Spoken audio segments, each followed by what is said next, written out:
বিয়ার বলতো সেই বাচ্চা জানি বিরাজদের বাড়ি তো। নমস্কার, welcome back to my channel. আশা করছি তোমরা সবাই ভালো আছো, আমিও ভালো আছি। দেখো আজ কি হচ্ছে আমাদের বাড়িতে। তো আজকে ভোগ রান্না করছি। এখানে পায়েসের জন্য দুধ জাল করা হচ্ছে, আর পায়েসের চালটা এখানে ভিজিয়ে রেখেছি, গোবিন্দভোগ চাল। এখানে মুগ ডাল ভালো করে বেছে রেখেছি, আর এখানে 5 রকমের ভাজা কেটে ধুয়ে হলুদ লবণ মেখে রেখেছি। এখানে পুরির জন্য একটা আটা ডলে নিয়েছি, ডো করে নিয়েছি। আর এখানে দেখো ফুলকপি আলু একটু ভাপ করে নিচ্ছি, যেহেতু বাচ্চারাই খাবে। আর এখানে আমি পুরি বেলে দিচ্ছি, আমার বরমশাই পুরি ভাজবে। তো আয়োজন করা হয়েছে অনেক কিছুই, কিন্তু কাজ করার লোক নেই, মানে ম্যানেজ করার লোক নেই। তো আমি আমার বরমশাই লাস্টে সব কিছু সামাল দিচ্ছি দুজনে মিলে। কি করব, যেহেতু কেউ নেই, তো দুজনে মিলে সামাল দিচ্ছি। আমি সব কিছু রেডি করে দিচ্ছি, আর আমার বরমশাই এখানে বসে বসে পুরি আর পায়েসটা নাড়ছে। ওই বেলনাটা মানে চাটকিটা এত সুন্দর স্টিলের, আমার তো খুব ভালো লেগেছে এটাতে বেলে। এত তাড়াতাড়ি পুরিগুলো বেলা হয়ে গেছে, খুব তাড়াতাড়ি পুরি বেলা হয়ে গেছে। আর এত স্পিডে বেলা যায়, এটাতে খুব ভালো হয় বেলতে। কার কার এইরকম চাকরিতে বেলতে মানে সুবিধা হয়, কমেন্টসে জানায়ও। তো এখানে আমি নিরামিষ যেটা হবে পাঁচমিশালি, ওটার জন্য আমি এখানে লঙ্কা আদা বেটে নেব, আর পনির তরকারিতে দিতে হবে সেটা বেটে নেব। মিক্সিং আছে, কিন্তু মিক্সিংটা তো আমিষ হয়ে গেছে, ওটা চলবে না পূজাটাতে। তো এটা আমার শিলনোড়াটা আমাদের নিরামিষই ঘরে ছিল একটা, সেটাতে আদাটা আমি বেটে নিচ্ছি। তো আমাদের ভোগেরটা রান্না হয়ে গেছে, ভিডিওটা করতে পারিনি, পরে বাচ্চারা সবাই এসে পড়েছিল। সব বাচ্চাদের আমি পা ধুয়ে দিচ্ছিলাম, এখানে পা ধুয়ে গামছা দিয়ে মুছে দিচ্ছি, যেহেতু আজকে ভোগ দিয়ে বাল্য সেবা দিব, তাই কিছু বাচ্চাদেরকে নিমন্ত্রণ করেছি। তো যতটুকু পেরেছি নিমন্ত্রণ করেছি, কারণ একাই যেহেতু করতে হবে, এই জন্য বেশি বাচ্চাদেরকে বলতে পারিনি, কারণ অসুবিধা হয়ে যাবে।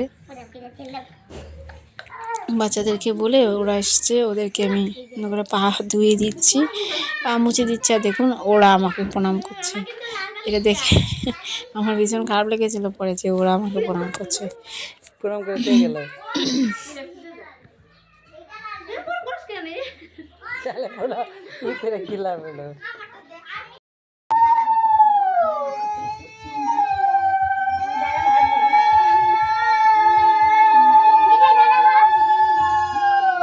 এক এক করে সব বাচ্চাদেরকে আমি পুজো করে নিচ্ছি, পায়ে ধান দুব্ব দিয়ে ফুল দিয়ে প্রদীপ ধূপকাঠি দিয়ে পুজো করে নিচ্ছি সব বাচ্চাদেরকে।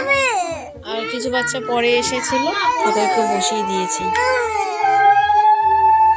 তো ভোগে আমি বানাইছিলাম 5 রকমের ভাজা, বেগুন ভাজা, পটল ভাজা, করলা ভাজা, আলু ভাজা, সিম ভাজা, আর ছিল মুগের ডাল ছিল পনির দিয়ে, আর ছিল ফুলকপি আলু পনির দিয়ে একটা মাখা মাখা রসা ছিল, একটা নিরামিষ ঘ্যাট ছিল, আর ছিল হচ্ছে পুরি মিষ্টি ছিল, পায়েস ছিল, আর করেছিলাম পুষ্পান্ন।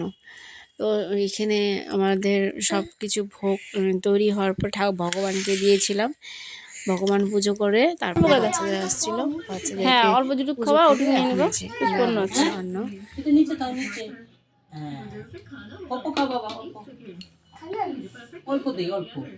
পুষ্পান্ন অপ্প না অপ্প হ্যাঁ।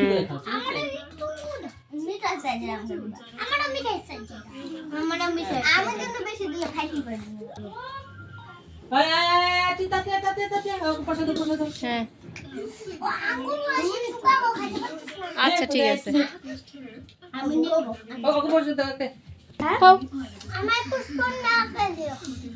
পুষ্পান্ন দিবে এখন। হ্যাঁ ভাতটা শেষ, আস্তে আস্তে খাও, আস্তে আস্তে খাও। হ্যাঁ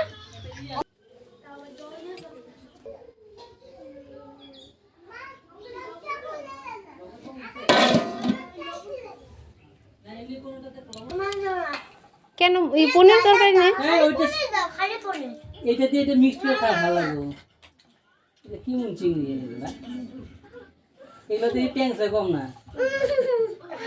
ও হাসি দিছে। আমরাও খাই তাই তো পুরো। ফুলকপি খাস না? এটার সাথে কেমনে খাবি? এটার সঙ্গে আমি খাই না। হ্যাঁ? আমি এটার সঙ্গে খাই না। এটা সে এমনি খায় ও নাকি? আমারও এই সাইডে খালি পনির দিবা। আরে রান্না কেমন হয়েছে রে? টেস্টি হয়েছে? খালি পনির দাও। খাও। এখানে এনে রেখেছি, সে ভোগ সব প্রসাদের সঙ্গে মিলিয়ে দেওয়া হয়েছে, এই যে রান্না করা হয়েছে। সবাইকে প্রসাদ বিতরণ করা হয়ে গেছে, আর পাড়াতে কিছু বাড়িতে দেওয়া হচ্ছে ভোগ। আর আমরা এখন ভোগ নিয়ে নিব। নমস্কার, যদি ভালো লাগে লাইক করবেন।